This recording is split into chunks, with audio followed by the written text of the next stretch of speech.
What's up, everybody? It's your pal Izzy here.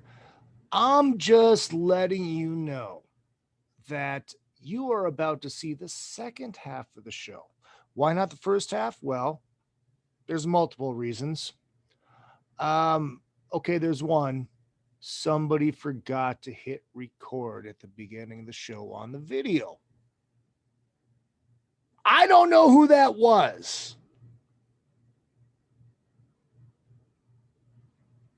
I don't know. But what I am going to tell you, as I'm going to take this shot of Jack Daniels, is that you are about to see the second half of the show with myself, my co-host Paul Gargano, and our guest Troy Patrick Farrell from Gilby Clarke, from Mike Tramp's White Lion, from Mike Tramp, from his show This, That, and the Other, and from Cheap Thrill. You get to see the second half of the show. Lots of good stuff, but you missed a lot of great stuff in the first half. So what you're going to have to do, you're going to have to subscribe to the show on iTunes. Metal Edge Magazine's another fucking podcast.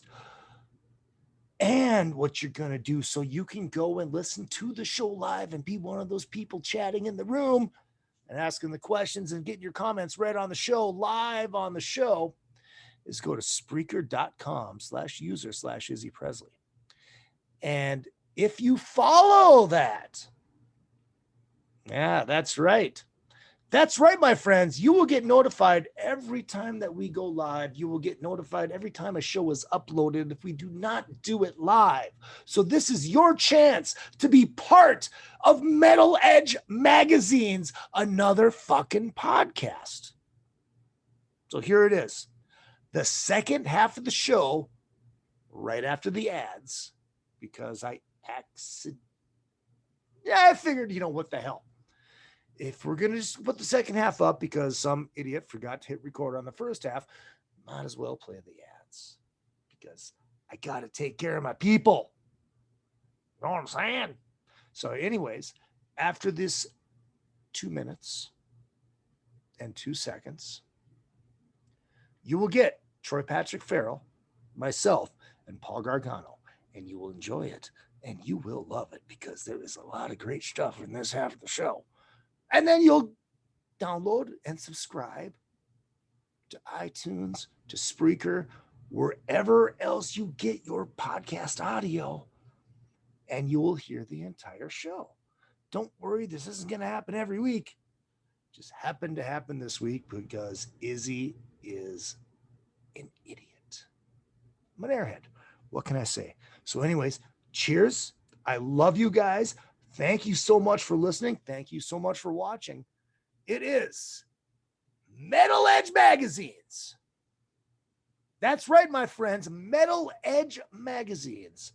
Another fucking podcast with myself, Izzy Presley, and my cohort, my co-host from Metal Edge Magazine, the owner and operator, the CEO, the Vince McMahon of Metal Edge, Mr. Paul Gargano.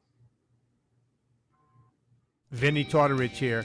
Hey man, if you're a fan of Izzy, you might be a fan of me too. I'm the guy that gets people to lose a lot of weight. I have something free for you guys. This is no clickbait. Just go to vinnytortorich.com and there's a big banner. It's a free PDF, how to lose weight. It's an intro guide to NSNG at vinnytortorich.com. Go check it out exclusively for anyone who listens to Izzy Presley. Thank you. RockstarLeatherworks.com is your home for badass rock and roll gear. Featuring 100% handmade leather bands, watches, cuffs, bracelets, and more, Rockstar Leatherworks has something for everybody. Whether you are going to the show or you are in it, you can find something to fit your needs. Choose from a variety of designs or create your own masterpiece. Their bands and watches are second to none. They also ship internationally. Who needs a stage to be a rock star? Check out RockstarLeatherworks.com. Hey ladies, Sass Pants Designs will take that band shirt that everyone has and make it your own in a flattering, sassy, and simple way. There are one-of-a-kind tank tops, halter tops, lace-up tees, and tube top dresses already in stock. Check out the online store at sasspantsrocks.com and like Sass Pants Designs on Facebook, Instagram, and Twitter for special offers and custom orders. Use the code IZZY25 for 25% off of your entire order at sasspantsrocks.com. That's sasspantsrocks.com. Let Sass Pants make you the envy of the party. Rockwood Saloon Authentic Apparel takes rock and roll fashion to a new level with their tees and tanks for men and women. They also make custom shirts, jackets, vests, pants, hoodies, beanies, and more. The Rockwood Graphics Department can design anything from your logo, t-shirt design, promo posters, band swag, and printed at great prices. From tour shirts and custom stage gear to killer threads for the street to the stage, Rockwood Saloon has it all. Rockwood Saloon, authentic rock and roll apparel for stage and street. World tour tested for quality, comfort, style, and durability. Check them out at www.rockwoodsaloon.com. That's rockwoodsaloon.com. Hey, what's going on? This is Tom Arnold. I like fat women and cocaine. And you're listening to Izzy Presley here on another fucking podcast. And I know Izzy from Cocaine Anonymous meetings. I've actually seen him at the meetings with Ace Von Johnson from, I probably shouldn't say this out loud, but Ace has got a bad coke problem. And his sponsor is Josh Todd from, and again, I shouldn't say this out loud, but Josh is his sponsor for Buck Cherry. He's addicted to upskirt porn. And they're both being sponsored by the Eagles. The whole band, the Eagles. Anyways, another fucking podcast right here with Izzy Presley, and call your sponsor. Fucking A. Oh, fucking A. Craig Gass, who I will be with. I will be with Craig in Nashville at the Rockin' Pod. Craig Gass will be there. I will be performing comedy with Craig Gass on that Sunday, doing a punchlines and backlines out there. It is myself, Courtney Cronin Dold, Don Jameson, Craig Gass, and our featured musicians for that will be the Talisman. That's right. Ryan Cook, Jeremy Asbrock, and Phil will all be doing stand-up comedy for the very first time, and then doing a little set there as well. So tickets are available and they will go fast. There is no comps. There is no guest list. So get your tickets. Run, do not walk to your ticket office if you're in Nashville, or just get on the computer and order them. So you can catch me at Rockin' Pod as well. Be out there representing us and representing the Monsters on the Mountain, which Troy will be at with Gilby, of course. And if you're just joining us, I just recorded the video now. I forgot to record the first half of the show. So in honor of Canada Day, I had to pull the toque out again. So here we are. Shit happens, whatever. It's not the first time it's happened. It's probably not going to be the last time. So the Troy Patrick Farrell net worth. Are you ready for this? Yeah. And my wife is listening too. So she's okay. I'm dying to see if you're worth more than my wife is, because I think hers is This is from December 5th, 2020. Troy Patrick Farrell net worth. Pretty Boy Floyd is a glitz metal band from Hollywood, California, shaped in 1987. Glitz. And apparently that is your nickname, which is Pretty Boy Floyd. I did not know your nickname was Pretty Boy Floyd. Were you ever in Pretty Boy Floyd? I was actually in the band, but I never knew that was my nickname. And you never saw Glitz in Metal Edge magazine either. But no, right. I don't think that. Unless Glitz was the member of a band in Rock on the Rise, I don't think that word ever appeared in Metal Edge magazine. Glitz. They are generally acclaimed for their 1989 presentation collection, Leather Boys with Electric Toys, and 2 singles from it. Rock and Roll is going to set the night on fire, and I Want to Be With You. Band separated in 1991, yet transformed in 95. Why is this all about Pretty Boy Floyd? Why are you making us sit through all this to find out how much he's worth? Because that would make it better. Before you say what the net worth is, it's interesting that, listen to this story here. It's interesting that my name and net worth has sort of taken over Pretty Boy Floyd, right? Like I've taken that from them. Those motherfuckers took my Wikipedia page. Christy Majors somehow, so when you went to Troy Patrick Farrell and typed in Troy Patrick Farrell wiki, it forwarded to Pretty Boy Floyd's page. Get the fuck out of here. So I love that. Turnabout is fair play. There you go. Well, let's All see how right, much. so Let's see how much it says you're worth before we took say the turnabout nickname. is fair play. I am going to hit Yeah, the right. drum roll for this. There is the boy. drum roll. Appropriate.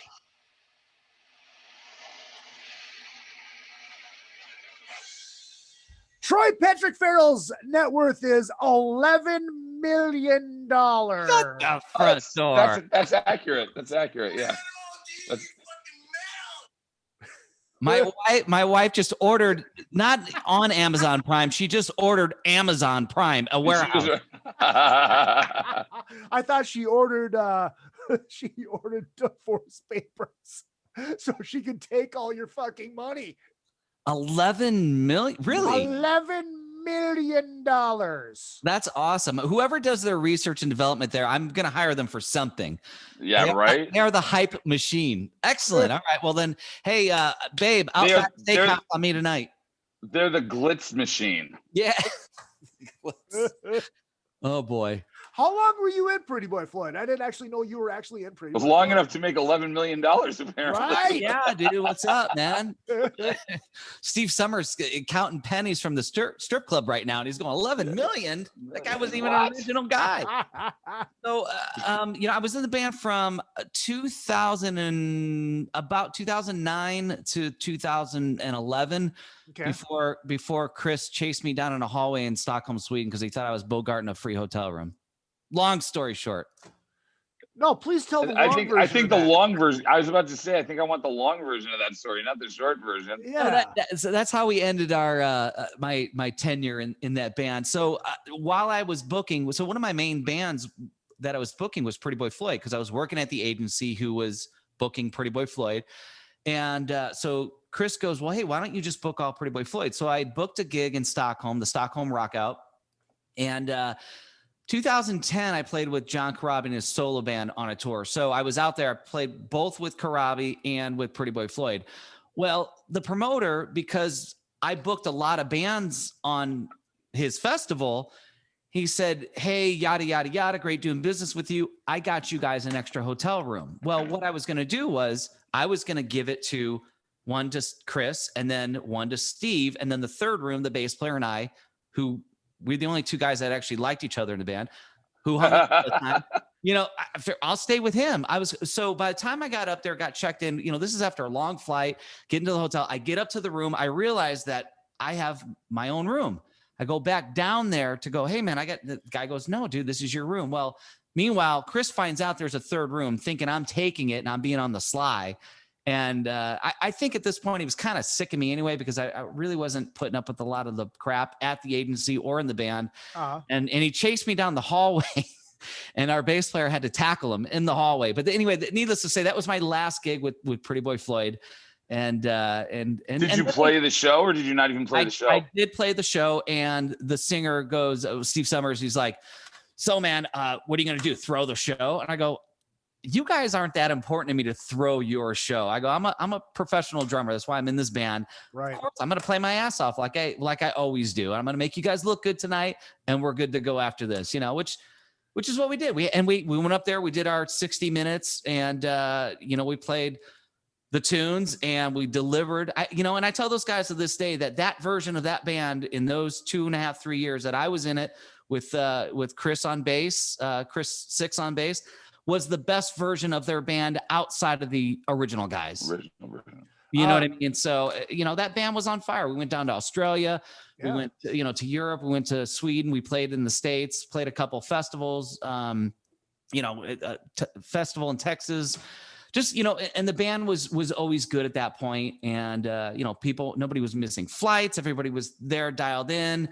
And, so I'm proud of my time in that band. Yeah. But, it's a fun story to get chased down by Christy Mays in a hallway in Stockholm, Sweden. Right. So did they have to cancel any shows after, or was that the only show? Was it one? No. There's tons of people jumping to get in that band. And so, a bunch of new guys that, they can pay $100 a gig for. And, so no, they never, and listen, that band outside of, when I was booking them, they played, maybe a couple dozen gigs a year. They do all the special glam shows and festivals, and, they weren't like a touring act where you certainly didn't want to pile those four guys present company included, into a van and drive around America, with the eyeliner and the dye hair and all that stuff. It's not a pretty sight. So they did the glitzy shows. Definitely known for the glitz. Troy, I clicked on another link. This one is Pornhub related. No, actually, this is another net worth one. I just wanted to look at another one just on a principle. This one has the exact same nickname and the exact same paragraph describing it, but this one says you are worth, hold on, $200,000. Yeah, I mean, you're getting a little closer now. You're getting warmer. You're not on fire yet, but you're getting warmer. Still got a couple too many zeros, right? Right? Give or take. Your wife is listening. You're missing 3 zeros at least. What the hell? Yeah. Well, she's a Prime member. She can cancel the warehouse order. Troy, when we first met and we first got to hang out and got to know each other, biblically and otherwise, was on when we did that run on the Monster. It was Monsters of Rock. It was Moody's, and it was Cruise to the Edge. Yes. And you were with Cheap Thrill at that time, but that was a different version of Cheap Thrill that had Eric Brittingham and Jeff Lebarr. Yeah. And I always describe Jeff as, I describe Ace Frehley as he's basically Keith Richards in a spacesuit. And I always describe Lebarr as the Ace Frehley of Cinderella. Yeah, no, I mean, that's a very accurate. And that's not a shot. And I say that to Jeff, and he goes, I don't know what that means. It's like, you sound just fucking like him. You laugh just fucking like him. And you can drink a little bit, and I'm sure he doesn't drink now. I mean, he's had his problems. That's not worth talking about because that's been talked about. And it's happened on this show. Anyways, what is your best Jeff Lebarr story? Oh, I got to tell you, that was a hell of an intro to get to that question. Right? That was like, that put my intros to shame. I was like, back in 2013, that exact lineup went out to Europe, and we were playing. I think we were somewhere in Spain, and he was walking away. So he's got his prized Les Paul, which probably has been in quite a few Cinderella videos, and he's walking away. And that, that guitar cord will wrap around, your leg like a dog, right? Chasing the mailman. So he's walking away, and I saw it, and it was plugged into the guitar, and it just a little nudge. He felt the nudge. He stopped, and it was like slow motion. And then you hear like the Chariots of Fire theme. Dun, dun, dun, dun, and that guitar went down and just cracked the headstock. Well, that's like a badge of honor for a Gibson owner. And so we happened to be in a town with the luthier, right, who happened to put the damn thing back together, and he finished off the tour with it. But always had a good time with Jeff Lebarr. I would, like if it was his birthday, I'd say happy La birthday. So I threw La in front of a lot. Hey, you want another La beer? Yeah. He was one of those guys. So he was, when we had to room, there was a couple times that we had to room together. And so we roomed together, and I would, we both crack our Heinekens, and I'd go take a shower, and then I'd come out, where the hell did that Heineken go? And then I see Jeff in the corner just kind of drinking it, and the one next to him's empty too. And I'm like, motherfucker. Jeff was that guy, but Jeff's a good dude. And great dude. I love playing with Jeff. I miss Jeff, but Jeff now we call him Chef Lebarr. And yes. Yeah. And, I've had the privilege of being on the road, showing up at one of the restaurants he was working at. And there was probably a group of about 15 or 20 of us, and he cooked for all of us. And it was awesome. It was great to see him in that element because he loves it. He feels at home, in front of a stove, which is cool. So yeah, that's amazing. Le Chef. I love him to death. My favorite, because Jeff and I, we really became friends on that 2014 cruise when we did all three of them. And I just remember on Cruise to the Edge, it was the last cruise. It was the last night. We were just fried. We were done. And, the last one being the Prague cruise, you get progged out. Oh yeah. Yeah. And it's like algebra class, man. It's, yeah, all great players, but yeah. It's as I always say, it's keyboards and math.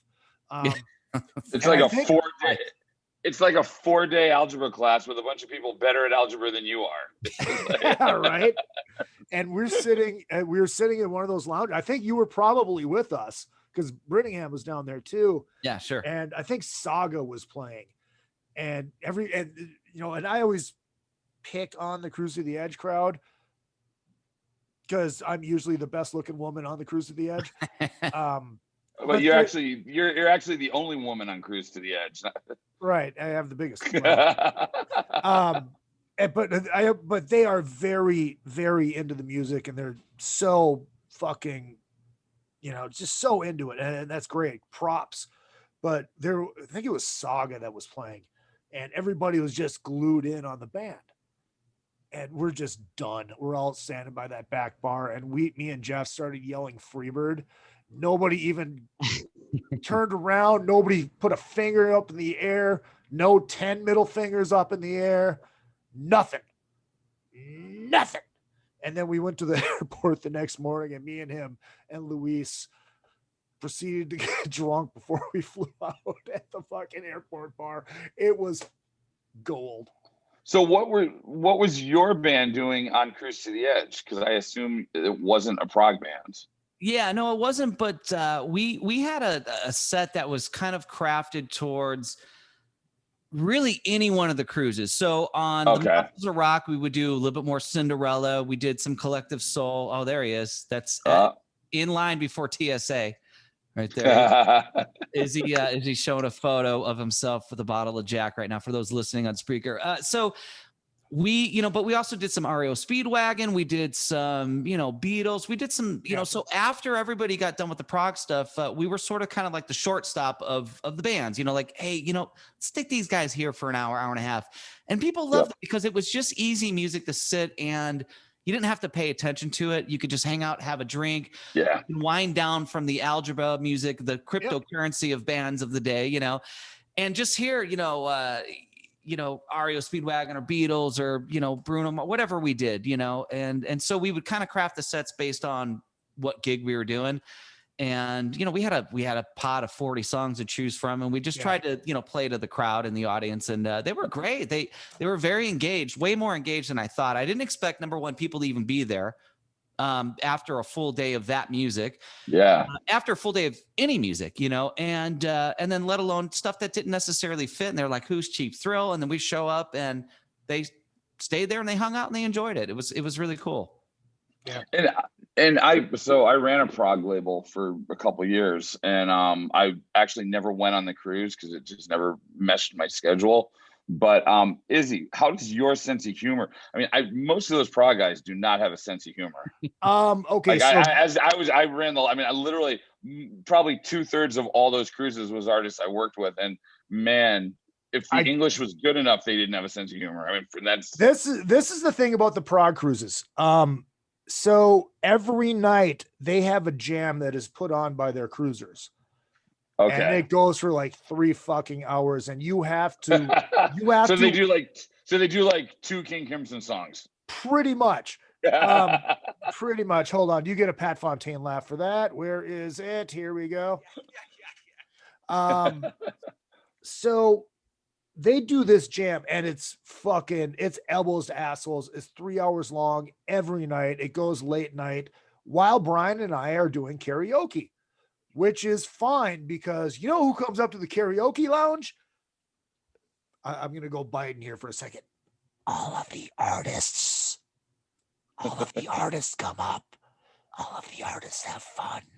And the artists come up, and the artist thing is when they're picking karaoke songs, they pick songs to annoy prog fans. So they're doing like Jesse's Girl and shit like that. And the prog fans are like, oh my God, this is too easy to count. I have to go down to the thing. And then what we do, because we do like the Gong show, and on the Monsters Cruise, it's like a huge fucking thing every year, the Gong show karaoke contest. On the Cruise to the Edge, on the prog cruise, we get the fucking artists to do the Gong show. So they're going against each other, which is great. And the first year we did that, Durga, that's her name. Yeah. This gal, hold on. Let's see if I can find it. She's the gal from the David Lee Roth video. Not if you was the last disc jockey on earth. That guy. Yeah. Is that Just a Gigolo? Was that yeah. that video? Yeah. No. The Yankee Rose video. So she actually she actually did this for me. Would I listen to Izzy Presley? Oh, not if he was the last disc jockey on earth, honey. So yeah, Durga, her and his sister entered, and they won. And I brought up like the Oscar for best doctor or something like that, and I gave it to her, and I said, this was supposed to be a Grammy because it's something that you will never win. And she almost slapped me, but was laughing at the same time. But that's what we do. It's fun. It works because all the artists up there, they're the ones that get us. So, yeah. Yep. That was a long answer to that question, wasn't it? No, I'm kind of fascinated though, because that's one of the cruises I haven't been on. And I always wondered what the crowds were like on it. And like if I wanted to piss off my wife, I could tell her we're going on Monsters of Rock, but actually bring her on to Cruise to the Edge. That would be like, you know what? She would find every lawyer in the crowd and be filing divorce papers multiple times. You know what? I like I said, I pick on Cruise to the Edge, but I have a blast when I go on there. Mm-hmm. You find a band that you like King's X is on there, and King's X fucking rules. Oh yeah, for sure. You know, the thing about those cruises, it's almost the bands become secondary to the experience. You have two ways you can do it. You can go on to see the bands you love, or you can go on to have a good time. Yeah. And the bands are secondary to the experience. Yep. And some of the best times I've had on the cruises have been on the ones where I haven't been working with a bunch of the bands, because we'll just, what's going on right now? All right, let's go wander in and see that. And you're like, oh, this is fun. And exactly. You don't feel obligated. You watch 3 or 4 songs, have a couple drinks, go wander into the next one. And it's just fun. You just have a good time with your friends. And that's it's like wandering up and down the Sunset Strip, but you're on a cruise ship. Yeah, exactly. Then you go watch. You have to pay for parking. Yeah. And you can watch Eddie Trunk do a show live every day. And so that's awesome. I love it. I love Cruise to the Edge. It's a blast. I just like to pick on the. So what was the third? You said there were 3 that went in a row. So Monsters of Rock, Moody Blues. The Moody Blues. Okay. Yeah. Wait, wasn't Moody Blues Cruise to the Edge? No, Cruise to the Edge is yes. Cruise to the Edge is yes. That's okay. Yeah. So who does the Moody Blues ones? The Moody that more Blues, like 70s type stuff, or is it okay? Yeah. I think Pat Travers was on the last one. Okay. Rick Derringer was awesome because we got to hear him do "I Am a Real American." He didn't play the Demolition song, but that's all right. You got to hear Hulk Hogan. That's all. I got to hear Hulk Hogan, and I didn't know that he was in the band that wrote "Hang On, Sloopy." Oh wow. He was 15 years old and had a number 1 song in the fucking. That guy's got a pretty impressive catalog. He might be worth 11 million. Yeah, exactly. Right? Not this guy. 11 million pesos. Yeah. There you go. Oh, actually, I would be surprised if he isn't worth $11 million. Oh yeah. That dude's written some fucking songs. Yeah. But Troy, this is about you. Sure. Was there a question? No. I just wanted to say this is about you. All right. Well, I mean, Izzy just wanted to throw out the illusion that it's about you before he talks more about himself. Yeah, it's like when somebody says, "Can I be honest with you?" You know they're going to lie to you. Exactly. Exactly. Those things. Well, you have to remember you're dealing with a 100% hardcore fucking narcissist. And maybe I'm not as narcissistic as the rest because I can admit it. See, that's narcissistic in itself, actually. Yeah, right. I mean, really, that's. I hate to Dr. Phil you, but I hate to Barry Horowitz myself and pat myself on the back. There's another obscure wrestling reference for you. Paul, you were in questions about the cruise, and did I throw you off your game? Did you have anything else you wanted to ask him about that? What do you have coming up with that? Are you doing which one's coming up? Well, while we're not doing any of the cruises, I'm going to be with Gilby on Monsters on the Mountain. But I was talking to my wife. The Landlubbers cruise. Exactly, in the middle of kind of nowhere, which is great. Pigeon Forge. We're sitting there looking at the airports. I'm like, which airport do we go? Oh, there are none. But no, it's awesome to be. I mean, it's a great lineup. Tickets are selling great. You can get that at what is it? monstersonthemountain.com. Is that what it is? I believe it is. Yes. And then, of course, on the Monsters of Rock Facebook page. But I'm hoping to get into Larry Moran's ear, who's sort of the wizard of the Monsters Rock Cruise Oz ear, to get back on those, because we had so much fun doing those and sort of just being the utility band. We didn't have to do all the heavy lifting, but we just kind of, hey, we need a hole filled here. After this big headliner, we'll do like a late night thing. We'll put these guys on there, so while people are passing through. And no, you don't need to do a late night thing, because that's when we're doing karaoke, and we never get everybody in the karaoke. No, that's what I'm saying. Before the late night thing, as people pass through after their headliner, they hit the bar, they hit the buffet. We're kind of there in that little zone, and then you do the karaoke and the whatevers, So I'm hoping to run into. I feel like I'm hearing Mr. Moran might be in the 702 area coming up in the next week, and I hope to talk to him about that, because I miss being on a goddamn boat. And we miss you on the boat, and I miss the smell of your hair on the boat, which brings me to a question from Scotty in the chat room. I'm still waiting to hear about hair products. Scotty has had the longest hair he's had in a very, very, very long time. All right. He wants to know how to properly keep it, looking great as your hair looks and always smells. Well, Don't ask me how I know how his hair smells, but you can smell it. I'm pretty certain, and correct me if I'm wrong, but I think manure in your hair works really, really well, right? Whenever, right when you're about to go to the clubs, manure in the hair. And mayo, and the mayo. Mayo. You use the mayo to condition it, and the manure for the scent, and boom, a rock star. And since he is in Canada, he can get the very elusive, expensive manure known as moose manure, moose shit. Moose. That will work. That's acceptable. Or as they call it in the French stores, mouchite. I didn't know you spoke French, Izzy. I got to tell you, just to address the hair issue, the trick is to not shampoo it. The shampoo is the worst thing you can do for your hair. So the only time my hair gets shampooed is typically once a year when I go and get it cut and colored.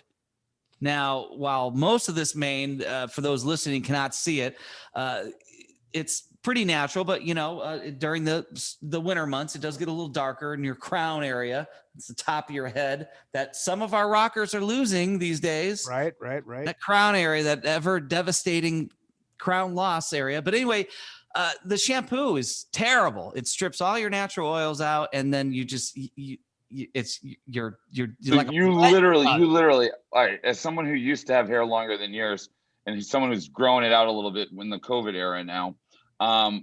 You never shampoo, or do you shampoo like once every 2 weeks? Never shampoo. Only when I get it cut. That's it. That's the only time. And only because she has to do that to get out any coloring, To get out a year's worth of funk. No, it's not that. It's just, but the conditioner actually will clean your hair. That's acceptable. Oh, you still condition? Yeah, you condition, but you don't shampoo. Gotcha. That's the difference. The shampoo is bad, conditioner good, and only wash your hair no more than a couple times a week. There you go. Now, as far as the scent that you're talking about, Izzy, it's like gold. Not a lot of gold, right? In this world today, but it is the Apricot Vanilla. It's a discontinued line that Bath and Body Works used to sell, and now I have to get it on the black market. On eBay for 3 times the price. Thankfully, I have a birthday coming up, and my gracious wife found some from a dealer somewhere dealing discontinued Bath and Body Works products.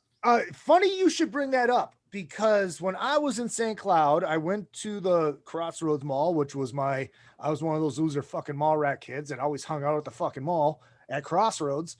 And I stopped in, and I always pop into Bed Bath and Body Works to see if they have my my black vanilla raspberry currant, or black vanilla raspberry black currant, or whatever the fuck it's called. It's a body wash, and it doesn't smell girly. It's it smells normal, and I like it. You know, 'Cause- currant is actually a berry flavor. Okay, that, currant, not the currant. Brits will add to their Guinness, and I actually have some imported from England in my pantry right now, and I'm sort of ashamed of myself not adding it to my tasty dinner. Yeah. I'm glad you brought it up. Hey. But anyway, so it's a discontinued thing that they bring out every once in a while. Well, I was talking to the gal in there, and I was walked in. Like, do you want to sanitize? I'm like, chill the fuck out. I'm good. And so the gal looked at me like, okay, you're a dude. Why are you in here? I go, no, I'm not shopping for somebody. I'm just actually looking for something that I actually like as a straight man. And I told her, and she goes, check back on Monday. I go, do tell. Just like that. Do tell. She said that every Monday they bring back for a week discontinued fragrances and items. So that would be for like me and you to sign up for the newsletter. You don't think I get it every week already? All right. Of course you do. I'm a lifer. Fuck yeah. So yeah. Now for a commercial break, the last hour has been brought to you by Bath and Body Works. Bed Bath and Body Works. Bed Bath and Body Works. I want to say Bath Body Works and Beyond, or Bed or something. Bed Bath and Body Works Beyond. Yeah, burger. Beyond burger. Oh God. Impossible. Lori says Troy is the $11 million man. That explains why his hair is always looking so amazing. Oh, I'll use that because I have more of that going for me than the actual bank account. My wife is texting me going, "Where's my money?" Yeah, right. Tony says $11 million of poo. Okay. He's got $11 million worth of poo. Okay. Lori, who is bald, said, "Oh, that's what's happened to me last time I used too much shampoo back in the day." Could be, or maybe you just got fucked by a spider the size of a house in Australia. I don't know. And Scotty says, "Now I have learned. Can't wait to show off my locks on the Monsters of Rock cruise." Yeah, you got what? 8-9 months to rock it, man. You'll be totally set up. He's going to be the dude. He's going to be the cat's meow on the cruise now. So Troy, you have been in the podcasting business, not necessarily like, do you consider it a podcast? Do you consider it just this fun Facebook thing? What do you categorize this, that, and the other as? Well, it's I feel like it's a little different than podcasting because we actually do a live show. Right. I show live. So this isn't a podcast because we're live. Okay. I feel like it's not because we're doing a live thing right now.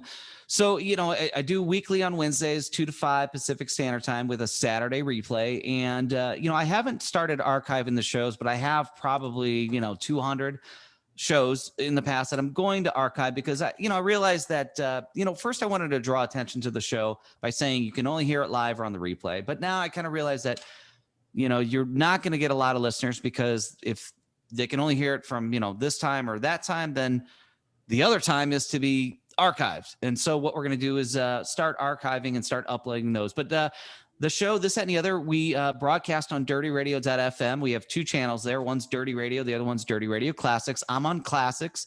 And the music playlist is very different from both of our channels. And my show, what we do is we interview people. For example, yesterday we had Jizzy Pearl from Quiet Riot, Love Hate, of course.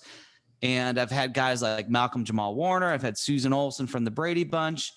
And I've had I had David Thibodeau from the Waco. He was one of the few survivors of the Waco. Oh, wow. Wow. So we talk to everybody. I call the White House live on the air. We have we have guests from all walks of life. We also play music. So this week's theme in honor of like what's happening this weekend, we talk a lot of like Paul is getting ready to fly out to M3.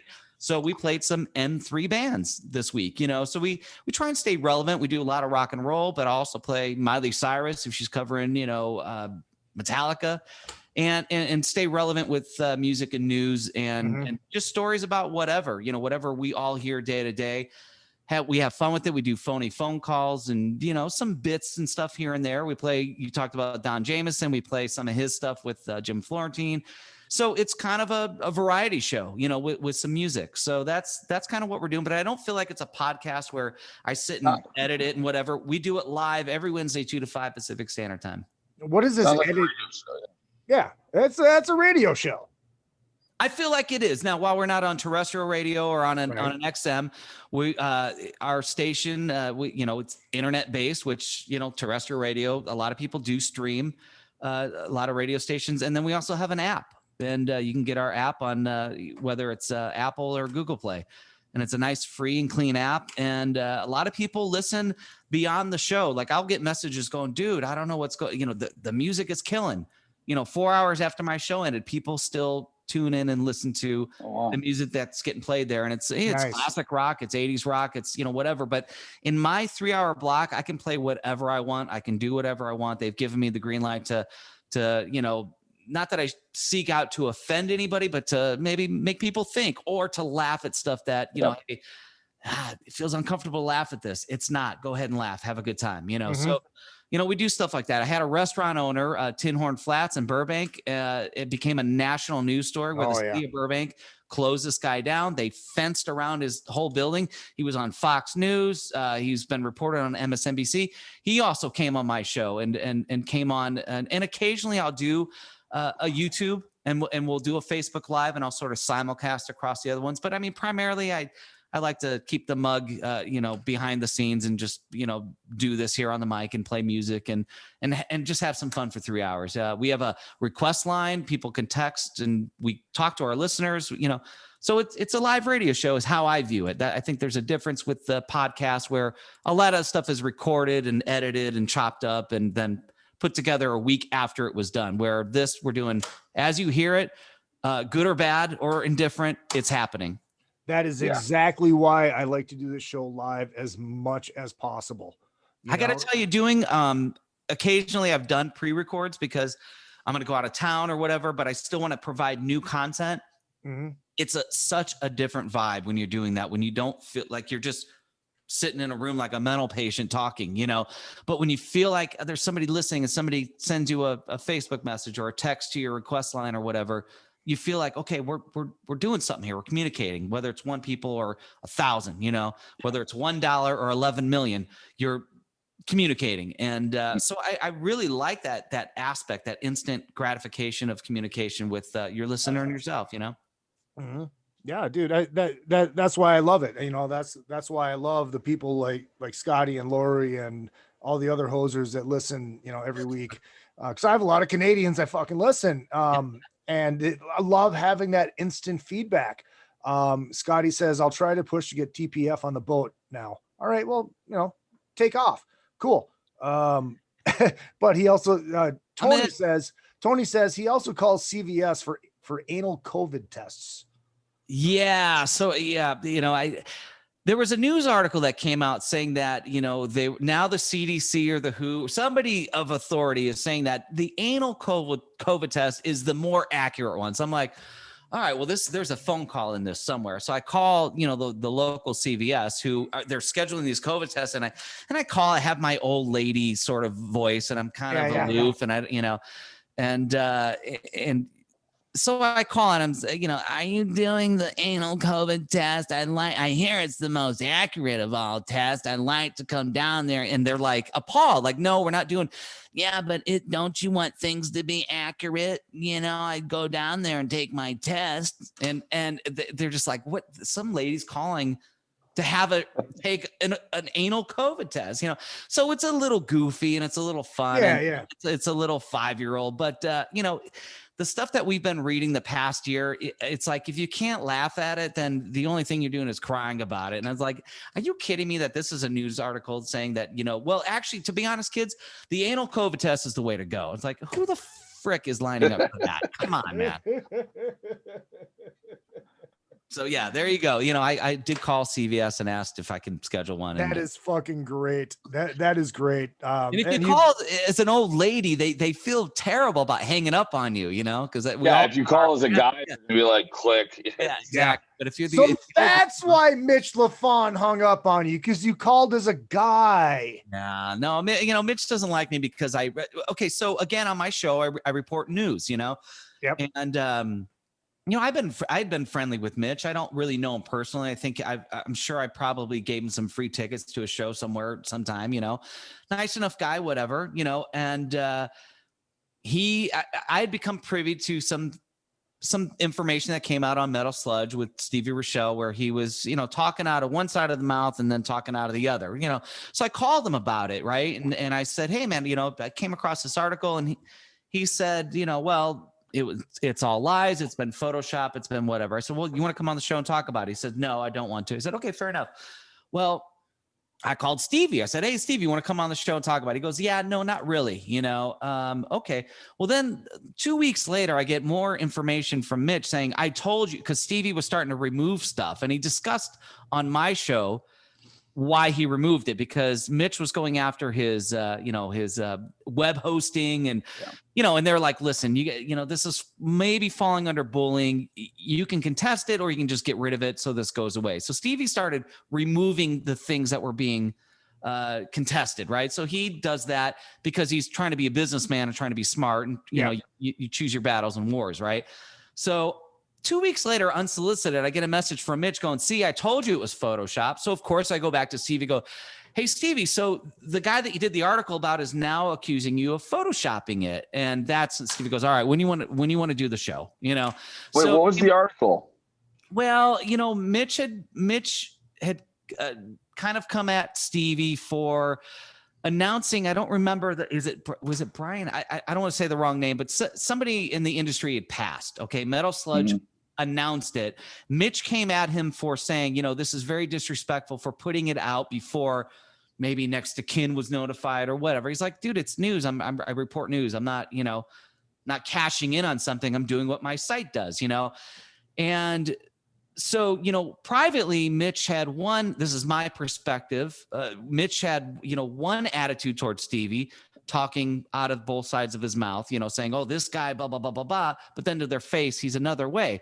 Well, then he started calling out Stevie and started calling out Metal Sludge. And Stevie goes, wait a second, dude, you might want to slow your roll here. What's up? You know? And so it was with that when Mitch criticized one of his articles and said he was being insensitive and being an asshole. And then now talking about it, that Stevie called him out and Mitch kind of pushed, you know, kind of chest bumped him. And so Stevie wrote an article about how the guy is two-faced, you know? And so when I offered to have Mitch on the show to tell his side of the story, he declined. I offered Stevie declined initially. Then Mitch unsolicited some more information about it. And so I went to Stevie going, hey, just heads up. He's saying that the stuff is still fake. And so Stevie then wanted to come on the show. And then after having Stevie on my show, then Mitch said that I was propagating threats towards his family and whatever. And I'm like, dude, I had nothing to do with that. I had a guy on my show talk about you, and I offered you the same opportunity. So anyway, I have no problem with Mitch LaFon. I think the way he handled the situation was poor, you know, and just man up and say, hey, you know, you know what? I did talk shit about Bobby Blotzer, but I'll have him on my show every time because it's entertaining. And, you know, I'll leave it up to Bobby to decide if he wants to play a part of that or not. But, you know, anyway, hey, in honor of Canadian Day, God bless Mitch LaFon. Okay, I'm not going to drink to that. Well, then I'm not going to either. All 10. Yeah. Okay, all right. So, all right, here's Paul, I know you got to get up you have to leave at 3:30 in the morning.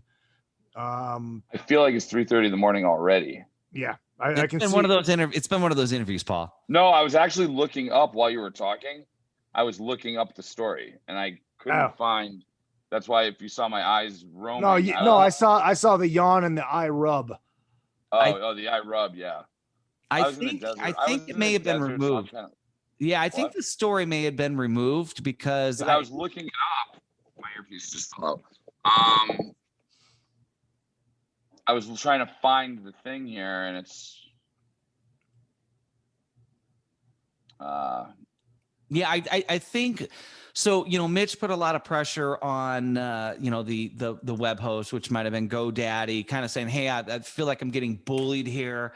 I've got copywritten, photographs or what likenesses that are being used." And instead of Stevie contesting it and having to get a lawyer I think he decided to remove it. Yeah. Going, hey, it was up there long enough. Everybody saw the article. Yep. He had done a couple interviews about it. And so I felt like he, cut his losses. Yeah, exactly. And if anybody is wondering, both Troy and I have seen the messages back and forth. So we know that this is not fucking Photoshop. This is the real fucking deal. And I saw them in a video, actually. So I saw a video of the messages. So there were no Photoshop. I saw the videos of the back and forth here. World, And listen, he talked some smack and he got caught. And instead of dealing with it or kind of owning up to it, he chose the other route, So anyway, Paul, what he's referring to is on one of my intros. I could probably play it right now.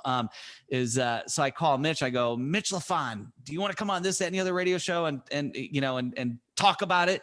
And he goes, I said, or are you going to hang up? He goes, I'm going to hang up, and he hangs up the phone. So I made that as one of my intros. I was like, this. Oh, that's awesome! Fucking great. I'm surprised he wasn't having his little grandma's boy answering the phones for him. He's got some little radio guy up there that I can't even think of the guy's name, but he's just which I think was giving some flack. Well, he was actually including me in some stuff. I had to go after Mitch. Going, Mitch, right now this tweet looks like you're saying that I'm threatening your family or telling people to threaten your family. I go, dude, you got to retract that right now. And he did. He took it off, but it's like, dude, you can't say that. Just because I'm reporting news doesn't mean that I'm the one spreading it. You know what I mean? Right, exactly. I'm not the one saying go do this. I'm reporting that this happened. And if some Joe Schmo somewhere wants to call him an a-hole, then that's on them. I certainly don't advocate violence or bullying for anybody.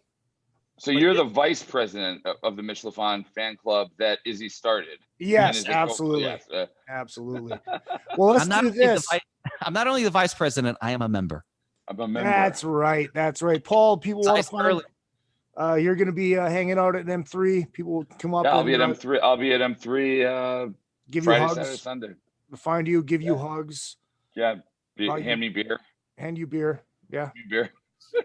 There you go. Anything? I'll be there. Yeah, I'll be there. Hurricane play at 1:00 Saturday. So I'll be there all day Saturday. And then, what do we want to do next week? Let's have this production meeting on the air. Do we even know what day we're doing next week? No.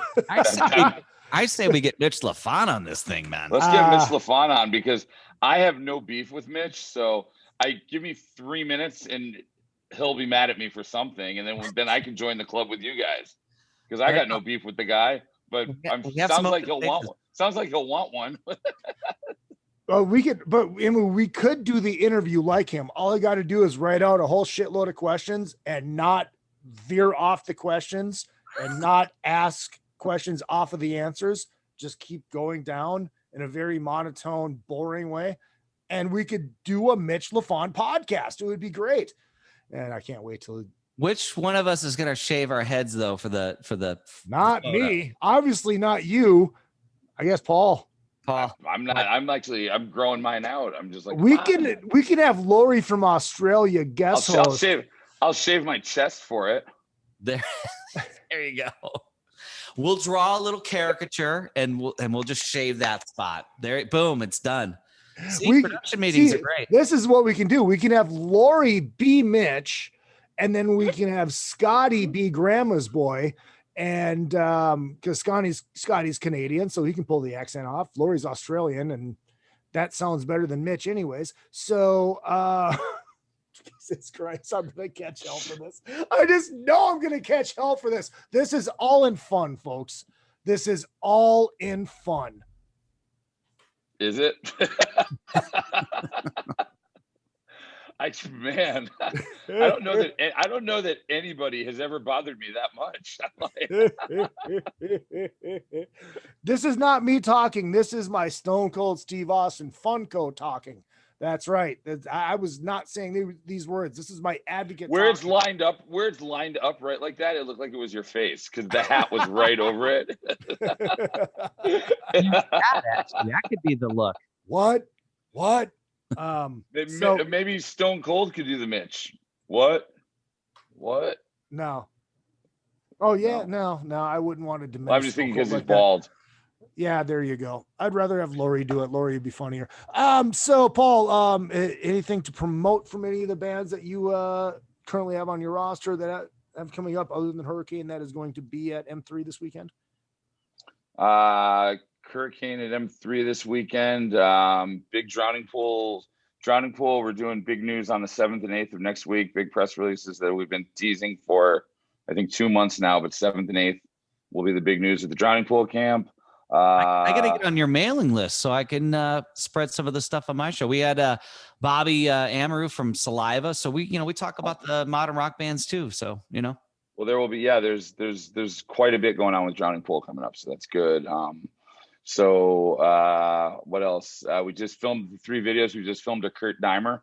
So that's follow him. He's brand new, but check out his socials. And those are the big ones right now. Those are the big 3 right now. Jason Charles Miller's got his stuff. We've got a first whiskey show coming up. So there'll be a country night in Hollywood. Very nice. So it's just been busy. Very everything's coming back. Everything's coming back, and it is awesome, and it's exhausting at the same time. There should be more country nights in Hollywood. There should be. Mm-hmm. There absolutely should be. Last week I closed the Rainbow 4 nights of the 5, Monday through Friday. I closed the Awesome. Rainbow. Thanks for the call. I'm just like No, that's sweet. At least Ahmet called me yesterday and goes, I know we didn't really get to touch base, but I know we talked about doing the Rainbow tonight. And I'm just like, yeah, you're there with the dude from Motorhead that I don't know and I didn't want to impose, but we'll do El Compadre next week. So at least Ahmet, the dude from Motorhead, the manager guy. Manager, okay, yeah, I was like that. Yeah. It was a political fundraiser for politics that you would have absolutely zero interest in. Good times. But regardless, I love Ahmet and I miss Ahmet. I have not seen Ahmet since before the pandemic. So yes, we talked about you a little. Aw, nice. I miss Ahmet. We'll see him next week though. We're gonna do El Compadre. Yeah, there's most of the Rainbow nights aren't planned. They aren't. I know. Someone's in town and goes, "Hey, we're in town." So you go there, and then 2:30 in the morning, you're still sitting there with a beer in front of you. Right, and you're sitting with, you were probably sitting with Charlie Benante and thinking, I should text Izzy, but nah. I think he would rather enjoy this from the sidelines, wishing he was here. It was the Black Moods on Monday night. Good band. It was the political thing with Ahmet on Tuesday night. There was something Thursday, and I can't remember what it was. Friday was the Youngblood concert. So we were actually at the Youngblood show at the Whiskey, Gotcha. which was pretty insane to have a sold out show at the Whiskey. And then we went back to the Rainbow after that. What night is the really quick? What night is your country show at the Whiskey? Believe it is. Hold on, I will check, but I believe it is October 22nd. Oh wow, that's a long ways away and enough time to get Mike Dawson and the Smoking Kills on the bill somehow. I don't know. It is Jason Charles Miller, Rob Mays, and Joe Peters. Gotcha. It was boom. Check that. Oh, very cool. Very cool. So, next time. I'm just saying, when you have 9 other bands opening up for them, and then, because you know how it goes. I'll talk about how it goes off the air. I'm busting balls. Because if you want to be one of the 9 other bands, we can, but it's, I don't think you want to be. No. Troy, they want to find the radio show. Where can they find the radio show? Yeah, so dirtyradio.fm, and there's 2 stations there, 2 channels there. There's Dirty Radio and Dirty Radio Classics. I'm on Classics. It's the old school cassette. So if you go to dirtyradio.fm, you click the cassette. We're here live Wednesdays, 2 to 5 p.m. Pacific Standard Time, with a Saturday replay at 5 p.m. Pacific Standard Time. And ultimately, the shows are going to start archiving at drummertroy.com.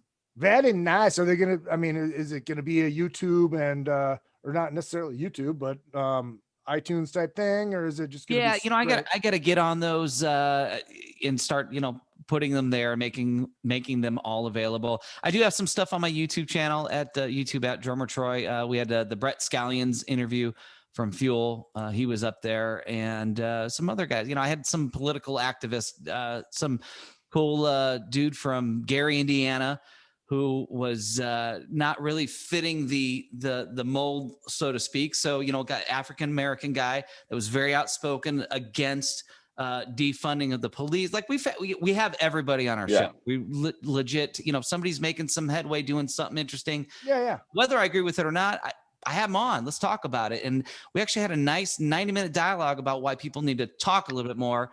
And it's okay to leave the table not agreeing, but you met at the table. That's the point, So Right. we do everything. So yeah, drummertroy.com has all the information. That way you don't have to worry about writing down all these links. And then Have you ever had any flat earthers on? I have not, but I am taking bookings for next week. So Izzy, I'm sure they're listening to your show right now. And obviously you're with Gilby at Monsters on the Mountain. Yeah, in which October. it's actually my pre-birthday celebration. So yes, I'm going to be all chick about this. It's my birthday week because my birthday's on the 19th, so we might as well party all weekend because it's my birthday. Right on. So no, my pre-birthday celebration. Yeah, we're in Akron, I think, on the 15th, and then at Monsters on the Mountain on the 16th. So, because if Pussycat is involved, which it surprises me that if they're not, that they're not. Chad was talking about wanting to do Dollywood, which happens to be in Pigeon Forge. Wow, that sounds I would awesome. love to do Dollywood. I think we're going to go there for the weekend and stay the extra day because I think we play on the Saturday. Friday, I won't be able to be there. We'll be there on the Saturday, and I think I'm going to stay for the Sunday and roll out probably Monday or Tuesday. So Dollywood maybe on Monday. I don't know. Okay, yeah, dude, let's do this. And Cheap Thrill, you got anything coming up with them? Yeah, September 10th and 11th, we're going to be in the Midwest again. We'll be in Green Bay, and looks like we're going to be in Milwaukee. We're going to be at Fatheads too. Nice. I believe Nice. it's 10th, but yeah, we're going to be in Milwaukee. We're finalizing some bookings there. We might be at the Looney Bin, which is a place you should check out in Braidwood, Illinois, just south of Chicago. So that's a good spot. You should check it out. The Looney Bin not only does rock and roll, but they also do comedy there. So check it out. My yeah, my buddy Nick over there, Nick Huffman. So check out the I Looney like Bin. it. Yeah, Troy, keep throwing rocks, man. Troy, let me ask you this: do you got a roll, or do you want to do a little post-show video thing with a couple of listeners? We can do a couple. Yeah, let's do a few minutes with some posts. All right, Paul, and I know you're tired as fuck. So if you have to, I'll stay on for a little bit. All right. Well, let me hit the outro music here right now. 1, 2, 3, 4. Make sure you hit up all the social media at Real Izzy Presley all the way across board, Twitter, Instagram, Facebook, and of course the show page on Facebook is Another Effing Podcast. And yes, it will come up as the actual show name. Metal Edge Magazines, Another Fucking Podcast. You can catch me in Austin, Texas with the Smoking Kills on July 23rd. If you are in Southern California, come down to South Bay Customs in El Segundo and check out that show. It is an early show, 7 p.m., $10 at the door, no guest list. And because all the proceeds are going to help the venue, which had to shut down for a fucking year. So all money's going to the venue. There's going to be barbecue, $20 a plate. Totally worth it. This place is amazing. And who knows? Maybe we'll be playing the Corolla Family Barbecue in August. You never know. That will only be funny for people watching on video. Wow. We got Nashville, August. I'll be there August 5th through the 9th for the Rockin' Pod, which I believe is the 6th through the 8th. So spending a couple extra days in Nashville is going to be a blast. On behalf of Paul Gargano, on behalf of Troy Patrick Farrell, my name is Izzy Presley, and I don't know why.